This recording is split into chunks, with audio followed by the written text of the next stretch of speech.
కూడా నేను ఈరోజు ప్రశ్నిస్తున్నాను. కులం లేదు అని అన్నారు. రామాయణంలో కులపతి అన్న పదం ఎలా వచ్చింది? కులం లేకపోతే. రామాయణంలో బ్రాహ్మణులకు అధిపతిగా ఉన్న వ్యక్తిని కులపతి చేయాలని చెప్పి కుక్క వచ్చి మాట్లాడినప్పుడు పోయిన ఎపిసోడ్లో ఆయనే ఒప్పుకున్నారు. కుక్క వచ్చి మాట్లాడింది బ్రాహ్మణుడి పైన నేను చేశానని. కులమే లేనప్పుడు కులపతి ఎలా వచ్చాడు? ఆయన సమాధానం చెప్పాలి. మొదటి విషయం. రెండో విషయం, క్రైస్తవ మతం అన్యాయం చేస్తుంది, దాని గురించి వస్తాను. బ్రాహ్మణులు సులభ్ కాంప్లెక్స్లు నడుపుతున్నారు అని అన్నారు. సార్, నేను మీకు రక్షణ టీవీ పరిచర్యల సాక్షిగా అందరి ముందు చెప్తున్నాను. మనము నరేంద్ర మోదీ గవర్నమెంట్కు ఒక లేఖ రాద్దాం. బ్రాహ్మణులకు రిజర్వేషన్ కావాలి, వారు సులభ్ కాంప్లెక్స్లే నడుపుతారు ఇప్పటి నుంచి అని మేము రెడీ. మీరు ఒప్పుకుంటారా? మీరు ఒక స్టేట్మెంట్ ఇవ్వాలి. ఇప్పుడు బ్రాహ్మణులు సవర్ణులు సులభ్ కాంప్లెక్స్లే నడిపిస్తారు ఇప్పటి నుంచి. వారు చాలా పేదవాళ్ళు. మిగిలిన వాళ్ళందరూ ఐఏఎస్లు అవ్వాలి. ఏం సార్? మిగిలిన వాళ్ళందరూ ఐపీఎస్లు అవ్వాలి. బ్రాహ్మణులు సులభ్ కాంప్లెక్స్లే నడపాలి. మీరు చూస్తాను మీరేం మాట్లాడతారు. ఇప్పుడు దళితులపై ట్యాక్సులు వేసి శూద్రుని దోచుకున్నారు. ఇది రాజీవ్ మల్హోత్రా లాంటి భయంకరమైన దేశాన్ని విచ్ఛిన్నం చేసేటటువంటి ప్రజలు ఇచ్చే స్టేట్మెంట్. అలాంటి దానికి ఎంబీబీఎస్ డాక్టర్గా మీరు వత్తాసు పలకటం ఏమాత్రం నాకు నచ్చలేదు. ఎందుకు అనంటే, దళితులపై ట్యాక్సులు వేశారు అని చెప్తున్నారు. ట్యాక్స్ దళితులు మీరు ఎక్కడన్నా కనిపిస్తారా? లేకపోతే ట్యాక్స్ బాపనులు కనిపిస్తారా మీకు? రెవెన్యూ దళితులు కనిపిస్తారా? రెవెన్యూ బాపనులు కనిపిస్తారా మీకు? రెవెన్యూలు దళితులు కనిపిస్తారా? లేకపోతే రెవెన్యూ దోచిపెట్టిన క్షత్రియులు కనిపిస్తారా మీకు? సార్, ఇది దేశ చరిత్రను తెలుసుకోకపోతే చరిత్రహీనులం అవుతాం. ఇది అంబేద్కర్ గారు ఒక మాట చెప్పారు. ఈ విషయాన్ని దాన్ని కోట్ చేస్తున్నాను. బ్రాహ్మణులు సులభ్ కాంప్లెక్స్లు నడుపుకుంటారు అనంటే ఎంత హాస్యాస్పదమో, దళితుల పైన ట్యాక్స్లు వేశారంటే కూడా అంతే హాస్యాస్పదం. ఎందుకంటే సార్, దళితులు ఈ దేశంలో ఈ బయట నుంచి వచ్చినటువంటి వలసవాదులు వచ్చినప్పుడు దళితులకు తిండి లేదు, దళితులకు పై వస్త్రం వేసుకునే హక్కు లేదు, దళితులు గోచి కట్టుకొని తిరగాలి, మూతికి ఒక ముంత పెట్టుకోవాలి, ముడ్డికి ఒక చీపురు కట్టుకొని తిరగాలి. అది మా బతుకు ఇక్కడ. ఎవరు అలా దోచింది? వాడు వచ్చి దోచాడు, ఆ తెల్లోడు. బ్రిటిషోడు దోపిడి దొంగ. మీకంటే ఎక్కువగా అరిచి నేను చెప్తాను. కానీ ఆ దొంగకు వత్తాసు పలికింది ఎవరు? బ్రాహ్మణవాదం కాదా? ఆ దొంగకు దోచిపెట్టింది ఎవరు? బ్రాహ్మణవాదం కాదా? ఆ దొంగ మీ దేవాలయాల దగ్గరకు వచ్చి కాపు కాస్తే పోయి చచ్చిపోయింది ఎవరు? దళితులు కాదా? ఎవరికి చెప్తున్నారు ఈ కథలు? కథలు ఎవరికైనా వేరే వాళ్ళకి చెప్పాలి. క్రిమినల్ ట్రైబల్ యాక్ట్ ఎవరు చేశారు సార్? బ్రిటిష్ వాళ్ళు చేశారా? కొంచెం రీసెర్చ్ చేస్తూ కూడా ఈ మాట మాట్లాడు. క్రిమినల్ ట్రైబల్ యాక్ట్ చేయించింది బ్రాహ్మణులు. క్రిమినల్ ట్రైబల్ యాక్ట్ చేసి తీరాలి అని పట్టింది బ్రాహ్మణులు. ఎందుకు అనంటే, ఫలానా సమాజం, మీరు ఏ సమాజం గురించి అయితే మీరు మీ సమాజంగా చెప్పుకుంటున్నారో ఆ సమాజం వెనుక వాళ్ళు ఒక ప్లీ వేశారు. ప్లీ వేసి ఈ సమాజం వాళ్ళు, ఎరుకళ్ళు, యానాదులు, కోయలు, గోండులు, ఇలాంటి వాళ్ళు కొంతమంది ఉన్నారు, వీళ్ళని మేము క్రిమినల్స్గా చూస్తాం, వాళ్ళు పుట్టుకతో నుంచే మా దగ్గర నుంచి అన్ని దోచుకొని పోయేవాళ్ళు, మేము రోడ్డు మీద వెళుతూ ఉంటే వాళ్ళు నడవటానికి వీల్లేదు, మేము వెళుతూ ఉంటే మా సొమ్ము వాళ్ళు దోచుకుని వెళ్తారు, కాబట్టి వాళ్ళను క్రిమినల్స్గానే గుర్తించండి అని ప్లీ వేసింది బ్రాహ్మణులు. ఎవరికి సార్ కథలు చెప్తారు? తర్వాత బుద్ధుడు, విష్ణుమూర్తి. రేపు మళ్ళీ ఇదే ఆర్ఎస్ఎస్ కుహనా మేధావులు వచ్చి ఇక్కడ ఏం చెప్తారంటే, అంబేద్కర్ గారు కూడా విష్ణుమూర్తి అని అంటారు. ఈరోజు డేట్ రాసుకో అన్న. ఇదే జరుగుతుంది. రేపు యేసుప్రభువును కూడా విష్ణుమూర్తి అనే అంటారు. ఎందుకంటే అందితే జుట్టు, అందకపోతే కాళ్ళు. ఇది వీళ్ళ ఆర్ఎస్ఎస్ భావజాలం. ఇది నా వ్యక్తిగత అభిప్రాయం. ఎందుకనంటే, విష్ణుమూర్తి అంశమే కనుక బుద్ధుడైతే బుద్ధుడిని ఎందుకు తరిమి చంపుతారండి? బుద్ధుని ఎందుకు ఈ దేశంలో లేకుండా చేస్తారండి? బుద్ధుడెందుకు ఈ దేశాన్ని విడిచిపెట్టి కాంబోడియా నుంచి, థాయిలాండ్ నుంచి, శ్రీలంక వరకు, సమాత్ర వరకు, జావా వరకు వెళ్ళిపోతాడు? ఎందుకని ఆఫ్ఘనిస్తాన్లో కూడా ఉండగలుగుతుంది కానీ భారతదేశంలో ఉండలేకుండా పోతుంది. ఏంటి దానికి కారణం? బౌద్ధ మఠాలను ఎందుకు చంపుతారు? పుష్యమిత్ర మహాశృంగుడు ఎందుకు చంపుతాడు? శృంగుడు చంపినటువంటి ఒక్కొక్క బౌద్ధ మఠ అధిపతి తలకు ఇన్ని వందల దీనారాలు ఇస్తానని ఎట్లా చెప్తాడు? ఏం మాటలు మాట్లాడుతున్నారు? ఏదైనా మాట్లాడితే అతకాలి కదా. తర్వాత చరిత్ర వక్రీకరించారు. ఎవరు? బ్రిటిష్ వాళ్ళు. చాలా సంతోషం. చరిత్ర వక్రీకరించారా? ఓకే. చరిత్ర వక్రీకరిస్తే అసలు రాముడు లేడని రాయాలి కదా. చరిత్ర వక్రీకరిస్తే బుద్ధుడు లేడని రాయాలి కదా. చరిత్ర వక్రీకరిస్తే కులమే లేదని రాయాలి కదా. చరిత్ర వక్రీకరిస్తే ఈ పుస్తకాలన్నీ కాల్చేయాలి కదా. వాళ్ళు ఎందుకు ట్రాన్స్లేట్ చేస్తారు? వాళ్ళు ఎందుకు తీసుకొచ్చి మనకిస్తారు? 1500 సంవత్సరాల క్రితం రాసినే లేదు కదా, చదువే లేదు కదా ఎవరికి రాయటానికి. చదువు లేని వాళ్ళు చరిత్ర ఎట్లా వక్రీకరిస్తారు? వాళ్ళు వచ్చి వాడికి భాష రాదు, వాడికి కావాల్సింది దోచుకుపోవడం అని మీరే చెప్పారు. దోచుకుపోయేవాడు మీకు ఎందుకు భాష రాసిస్తాడు? దోచుకుపోయేవాడు మీకు ఎందుకు చదువు చెప్తాడు? దోచుకుపోయేవాడు మీ పుస్తకాలు ఎందుకు ట్రాన్స్లేట్ చేస్తాడు? దోచుకుపోయేవాడు మీ ఆలయాల కాపలా ఎందుకు కాస్తాడు? ఇదంతా బ్రాహ్మణవాద కుట్ర.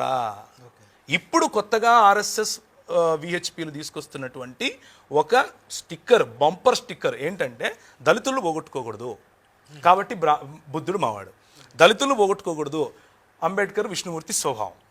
ఇది ఇప్పుడు చెప్పేటటువంటి కథ. కాబట్టి బ్రిటిష్ వాళ్ళు క్రైస్తవులే కదా అని అన్నారు.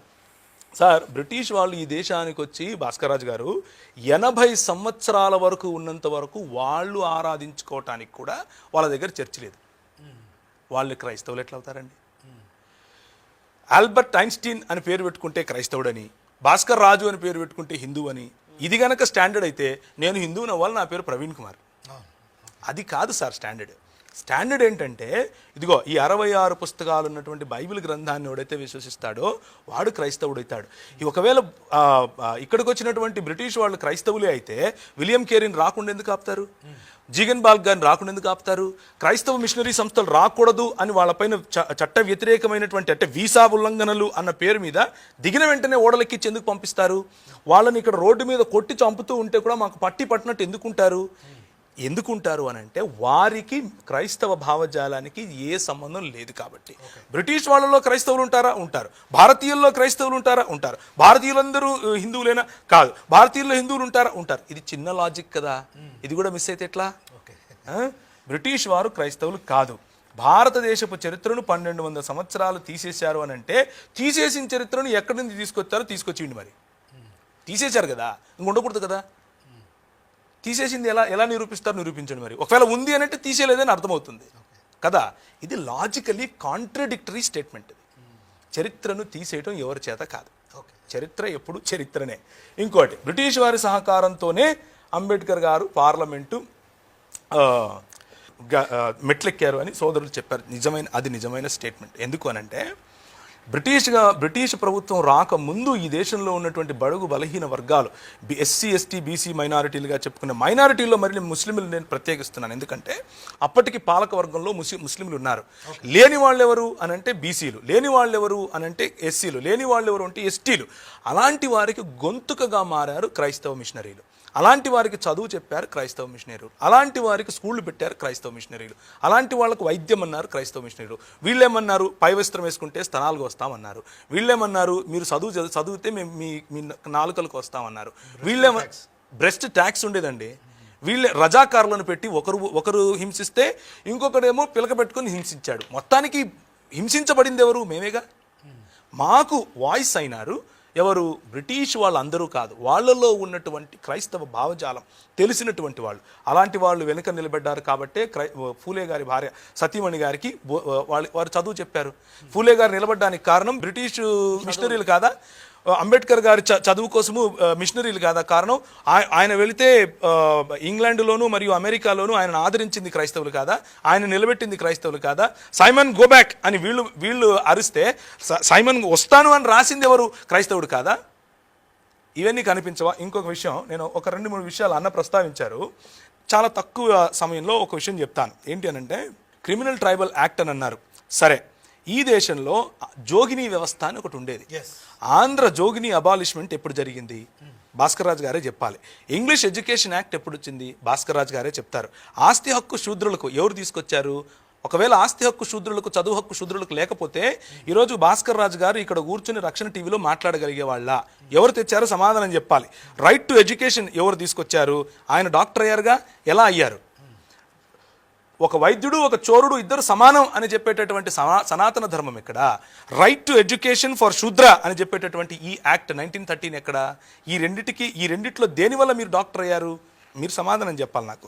స్లేవరీ అబాలిష్మెంట్ యాక్ట్ ఎవరు చేశారు? బ్రాహ్మిన్స్ ఒక వ్యక్తి శూద్రుడు పెళ్లి చేసుకుంటే భార్యను బ్రాహ్మణుడి దగ్గర 3 రాత్రులు పడుకోబెట్టాలా? ఇది మీ సనాతన ధర్మమా? దాన్ని అబాలిష్ చేసింది 1819లో. ఎవరు అబాలిష్ చేశారు? ఎవరు అబాలిష్ చేశారు? 1830లో హ్యూమన్ సాక్రిఫైస్ అబాలిషన్ యాక్ట్. అంటే మీరు నేను ఈరోజు బ్రతికున్నాము అని అంటే వాళ్ళు చంపకుండా మన తలలు తెగేయకుండా ఉన్నారు అని అంటే ఆ రోజు తీసుకొచ్చిన యాక్ట్ కదా. Non discrimination act 1833. Right to sit, శూద్రులకు కూర్చునే హక్కులు లేవండి, పిరుదులు కోసేవాళ్ళు. ఈరోజు టీవీల ముందు మీరు నిలబడుకొని మాట్లాడుతున్నారు అంటే కారణం ఏంటి? ఏ యాక్ట్ కారణంగా? ఈ ట్రైబల్ యాక్ట్ గుర్తొచ్చిందా? అది చేయించింది బ్రాహ్మణ సముదాయం కాదా? నాచ్ కమ్యూనిటీ అన్నటువంటి ఒక కమ్యూనిటీ ఉండేది.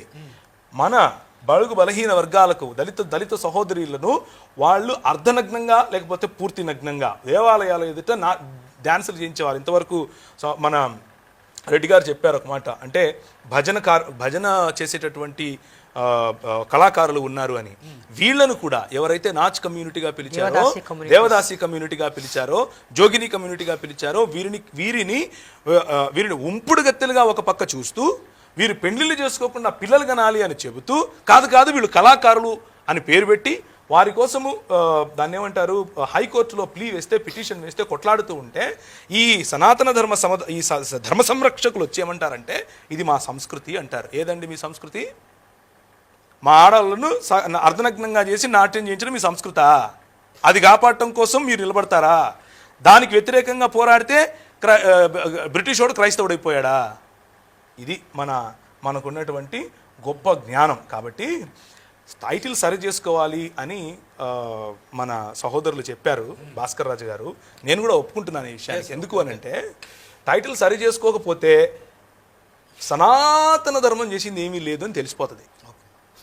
అందుకు సరి చేసుకోవాలంటున్నారు. ఇది నా వ్యక్తిగత అభిప్రాయం, దయచేసి మీరు వేరే రకంగా అర్థం చేసుకోకండి. అలాగే డెవలప్మెంట్తో మతానికి ముడిపెట్టకూడదు అని కూడా అన్నారు. ఎందుకు అని అంటే డెవలప్మెంట్ చేసింది ఏమీ లేదు కాబట్టి. ఎందుకంటే 25% జీడిపి వేరేవాడు కొల్లగొట్టుకుంటూ పోతూ ఉంటే కొల్లగొట్టి ఇచ్చింది మీరు కాబట్టి. 25% వేరేవాడు కొల్లగొట్టుకొని పోతున్నాడు అని అంటే దళితుల దగ్గర కొల్లగొట్టిపోయాడని అబద్ధం చెప్తున్నారు. ఎందుకు? ఆ 25% ఈ దేశంలో దళితుడికి ఆస్తి హక్కు లేదు.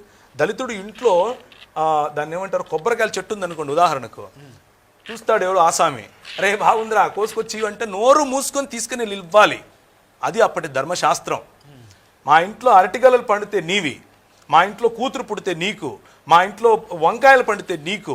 మా దగ్గర నుంచి బ్రిటిష్ వాడు ఎక్కడ కొల్లగొట్టాడు? ఎలా కొల్లగొడతాడు? అసలు వాడు మా ఇంటికే రాడు, మీ దగ్గర ఆగిపోయాడు కదా. కొల్లగొట్టించి ఇచ్చింది మీరు. వాళ్ళ మీద పేరు పెడితే ఎట్లా? వాళ్ళు దోపుడుగాళ్లే, నేను ఒప్పుకుంటున్నాను. బ్రిటిష్ వాళ్ళు 100% దోచుకుపోయారు, కానీ దోచిచ్చింది మీరు. 25% 2% తీసుకొచ్చి ఇచ్చింది మీరు. మీ ఆస్తులు కాపాడుకోవడం కోసం, మీ అధికార దాహాన్ని కాపాడుకోవడం కోసం వాళ్లకు తొత్తులుగా మారింది మీరు. బ్రిటిష్ వాళ్ళ తొత్తులుగా మీరు పనిచేసింది మీరు. కాబట్టి డెవలప్మెంట్ లేదు. కాబట్టి డెవలప్మెంట్ అనేది మతానికి ముడిపెట్టకూడదు అని భాస్కర్ రాజు గారు చెప్పారేమో అన్నది నా అభిప్రాయం. మరి పెట్రోల్ ఇచ్చి ఎప్పుడు ఎక్కడ ఎలా దహిస్తారో చెప్తే నేను కూడా వస్తాను. ఓకే భాస్కర్ రాజు గారు.